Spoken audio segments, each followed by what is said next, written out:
Nearly 40 million Americans suffer from some type of stress or anxiety. That's according to the Anxiety and Depression Association of America. Although dealing with these symptoms can be rough, there are ways of coping naturally. Stress. It's been called the silent killer. It can often lead to things like insomnia, illnesses like the common cold, and anxiety. The National Health Institute estimates that 18% of adults have an anxiety or stress disorder. Dr. Susan Kemp of Christus Schumpert Hospital in Shreveport has been studying the effects of stress and anxiety for years and says they can even lead to depression. The diagnosis of anxiety and depression is multifactorial. There's a lot of aspects that are actually affected by the chemicals in the brain and the way you process things, all the way down to behavioral aspects on how you view the world around you and interpret it. Dr. Kemp says that stress and anxiety can adversely affect the chemicals in your body that contribute to happiness and well-being, like serotonin.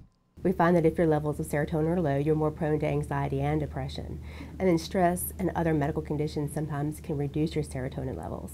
These things are not all in your head. Depression and anxiety can cause real chemical reactions in your body that cause real symptoms. So how can we fight this problem?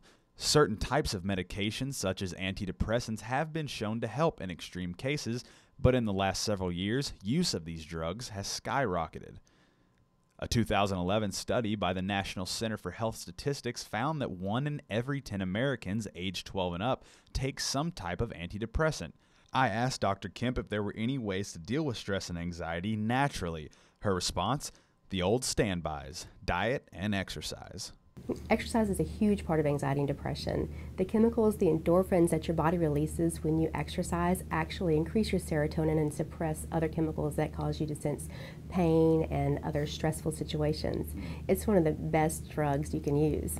Dr. Kemp says eating less carbohydrates and more protein can help boost your mood. People often will ignore their nutrition. That's the last thing they come to. You want medication, you want other means to solve your problems, but nutrition is probably the best and easiest thing to fix. Lauren Gaskey has been a personal trainer for more than 10 years and has been helping get me into shape for the past 4 months. She schedules workouts, develops meal plans, and makes herself available at all hours of the day. Usually at first I see people their energy increases. You know, the first week, first couple days, they start to increase their energy just from changing their diet and just doing more cardio and getting in the gym. I feel like ultimately when I see people hit their goals, they've increased their self-confidence.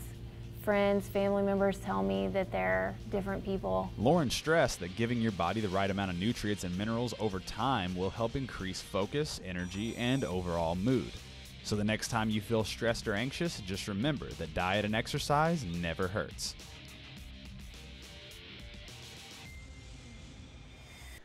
Lauren says she's helped hundreds of clients reach their goals over the years, not just physically, but mentally. And she says that has been the most rewarding experience of all.